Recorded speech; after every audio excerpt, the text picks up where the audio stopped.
Hi everyone, I am Sharmila, working as faculty of computers in Sanjeev College of Arts and Science.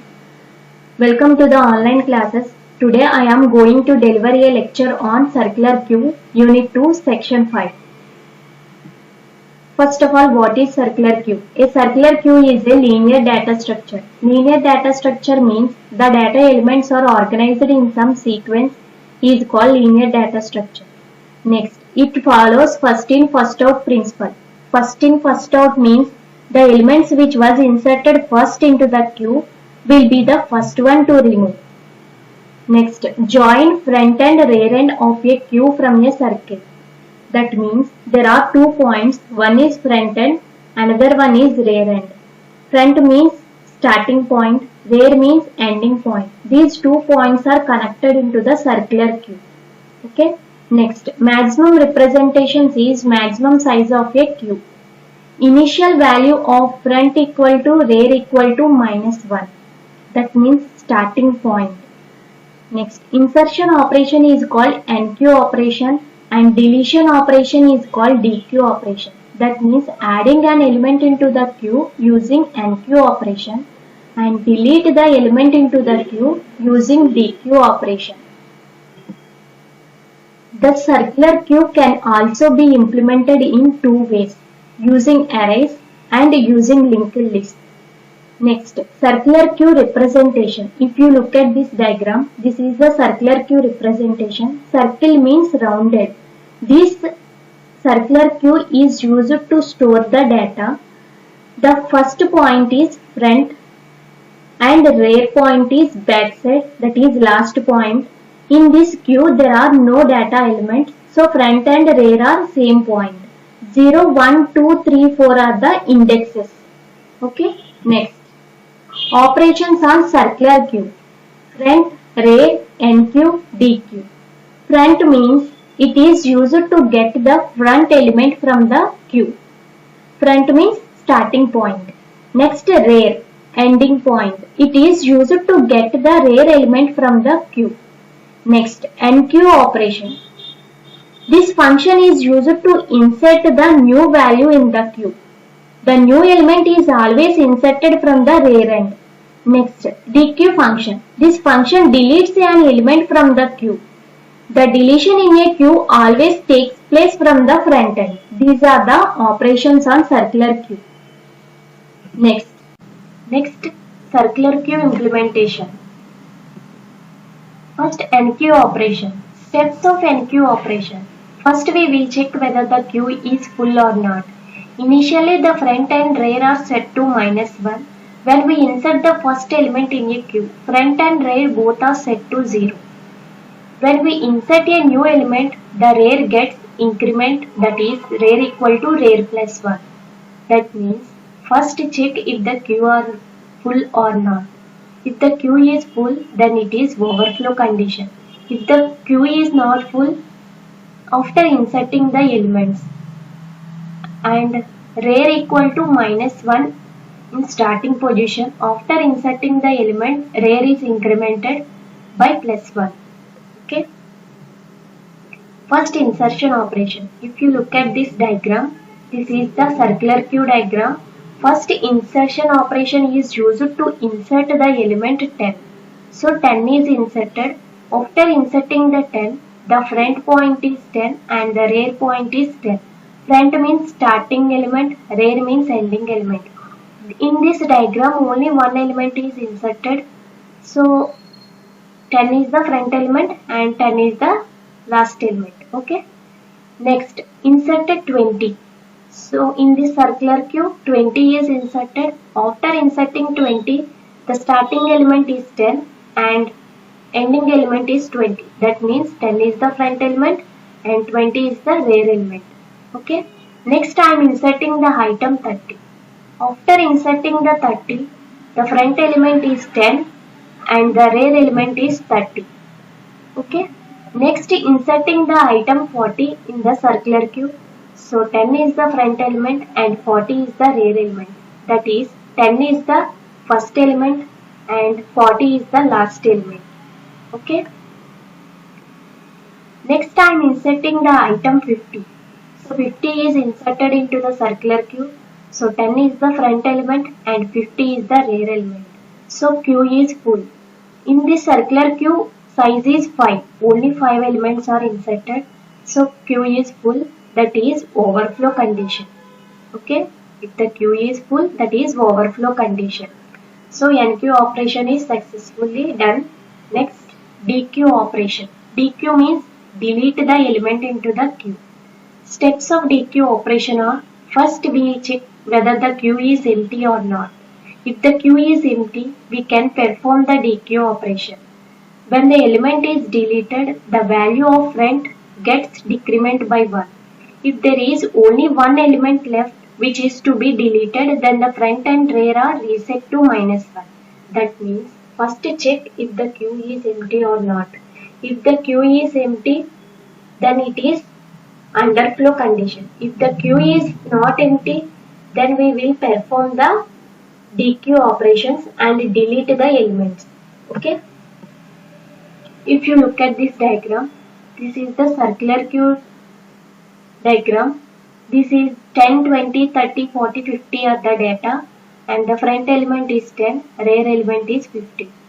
Using deletion operation, first item 10 is deleted. So 10 is deleted.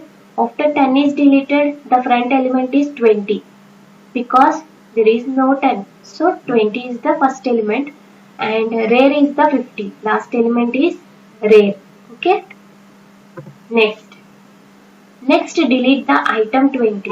So 20 is deleted. So front element is 30 and rear element is 50. Okay. Next delete the item 30. After delete the 30 element, so front element is 40 and rear element is 50. This is the diagram. So next delete the item 40. So 40 is deleted.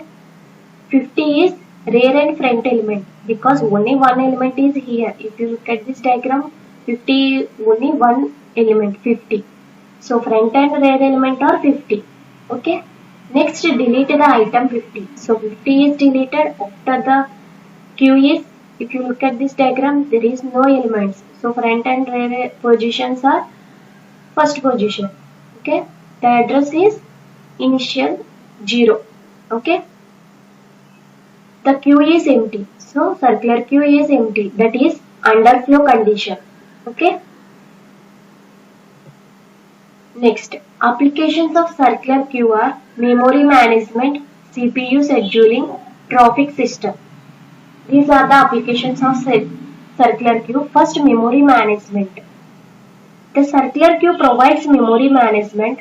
As we have already seen that in linear queue, the memory is not managed very efficiently. But in case of a circular queue, the memory is managed efficiently by placing the elements in a location which is unused. Okay. Next, CPU scheduling. The operating system also uses the circular queue to insert the processes and then execute them. Okay. Next, traffic system. In a computer control system, the traffic light is one of the best example of circular queue. Each line of traffic light gets on one by one after every interval of time. Like red light gets on for 1 minute, then yellow light for 1 minute, and then green light. After green light, the red light gets on. Okay, these are the applications of circular queue. Next, circular queue time complexity analysis. The complexity of NQ and DQ operations on a circular queue is order of 1 for array implementation. Next, basic features of circular queue.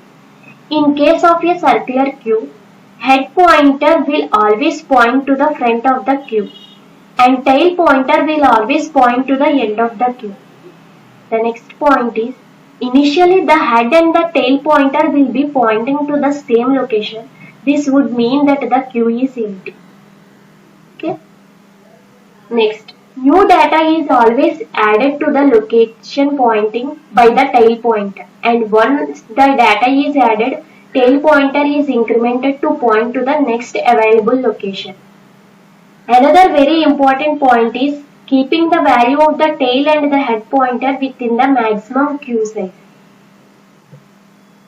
The next point is, in the diagrams above, Q has a size of 5.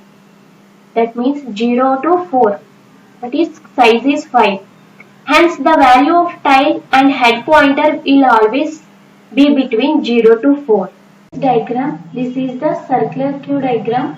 The front and rear are same point, that is 0. There is no data in this circular Q. So, initial value is -1. Okay. The initial value of front and rear is -1 because there is no data. This is the empty Q. So after inserting the values, the front and rear point is 0 index. Okay. Next topic is priority queue. First of all, what is priority queue? Priority queue is more specialized data structure than queue. Like ordinary queue, priority queue has same method but with a major difference. In priority queue, items are ordered by key value. So that item with the lowest value of key is at front and item with the highest value of key is at rear or vice versa. So we are assigned priority to item based on its key value. Lower the value, higher the priority. Okay, if you look at this, items with the lowest value of key is at front. That means lowest value items is front side, that means beginning side, starting point, and the items with the highest value of key is at rear side, that means highest value items in rear side, that means back side, okay, ending side, and vice versa. Next, basic operations on priority queue.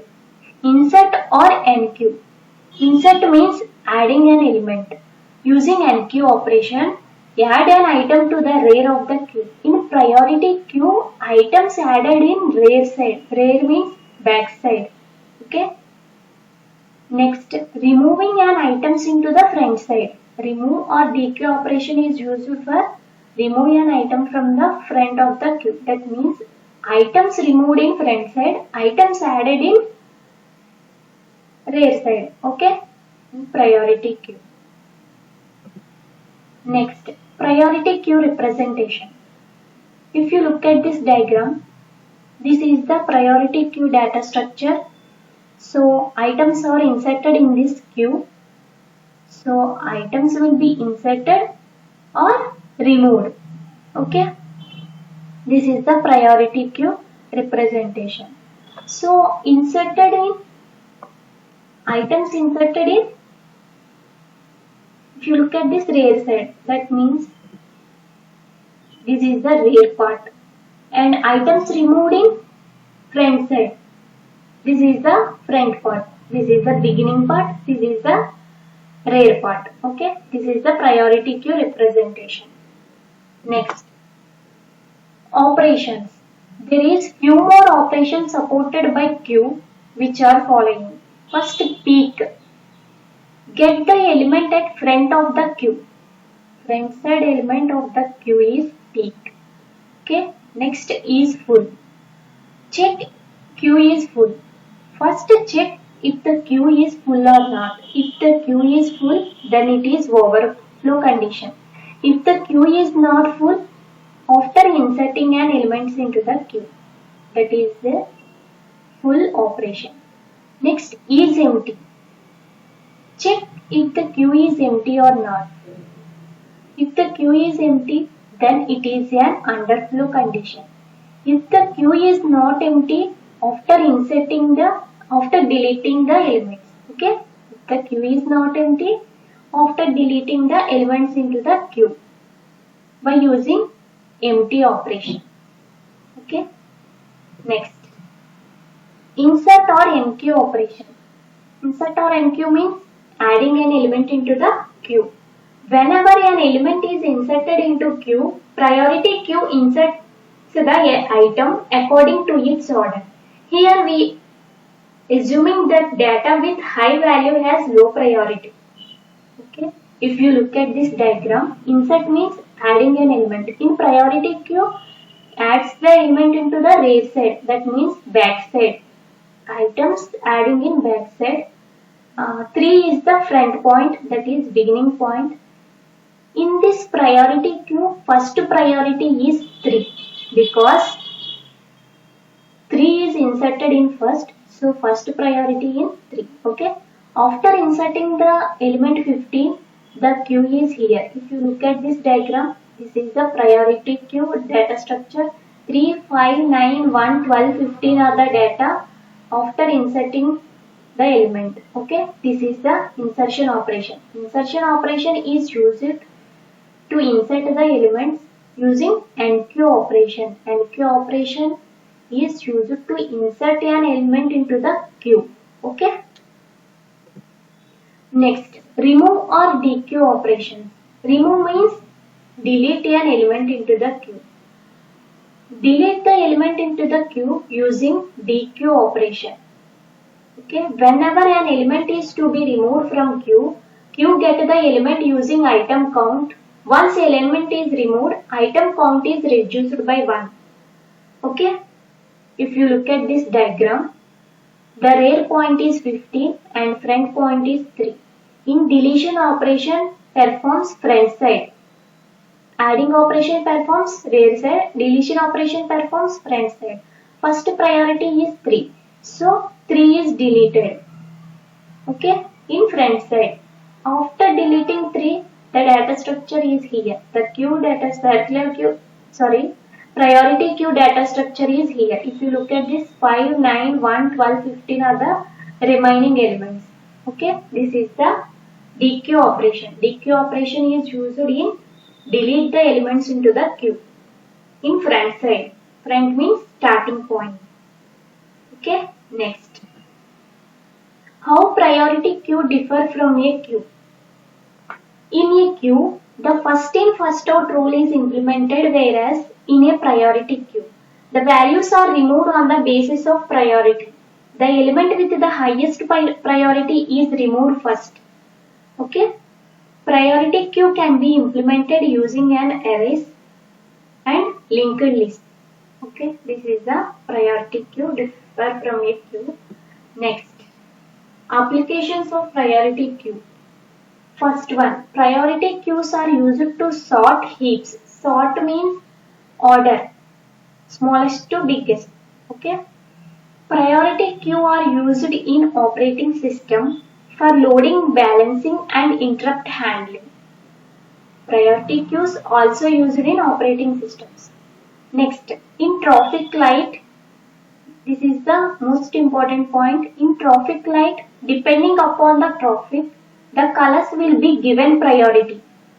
The colors will be changed one by one. The first priority is given. Okay. Next, characteristics of priority queue. Every element in a priority queue has some priority associated with it. Next, an element with the higher priority will be deleted before the deletion of the lesser priority. Next, if two elements in a priority queue have the same priority, they will be arranged using the FIFO principle. These are the characteristics of priority queue. Thank you all for listening. Thank you.